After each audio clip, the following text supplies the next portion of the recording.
Monsieur Christophe Marion pour le groupe EPR.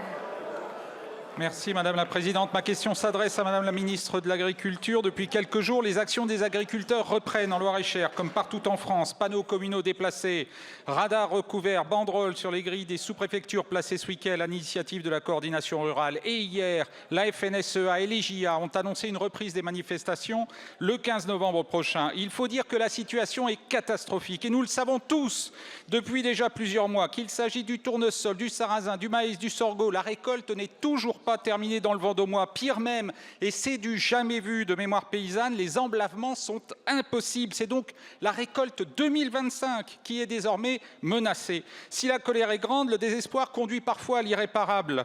Et nous sommes tous, dans chacune de nos circonscriptions, touchés par des drames humains que nous n'avons pas su éviter. Alors, face à cette situation, des réponses fortes sont attendues car nos agriculteurs perdent confiance dans la parole publique, quel que soit le groupe qui la porte. Et c'est au fond ça le plus grave. Des réponses immédiates, notamment pour soutenir les trésoreries, décalage des intérêts d'emprunt, annulation en fonction des situations, des cotisations MSA, mais aussi mise en pause des contrôles. Plus globalement, ils attendent de savoir comment vous pensez les accompagner face au dérèglement climatique, en mobilisant, par exemple, la déduction pour épargne de précaution afin d'encaisser les variations de revenus en complément du système assurantiel.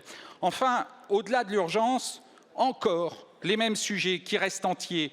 Deux singulièrement, la lutte contre la concurrence déloyale à travers la mise en place, puis le respect des clauses miroirs. Sur ce point, ne faiblissons pas sur le Mercosur. Et puis l'assurance d'un revenu décent aux producteurs. Là-dessus, personne n'attend de solution miracle. Mais nos agriculteurs ont besoin d'une vision et d'actes au-delà des déclarations d'amour. Alors comment, Madame la Ministre, pouvez-vous les rassurer avant l'explosion qui arrive ?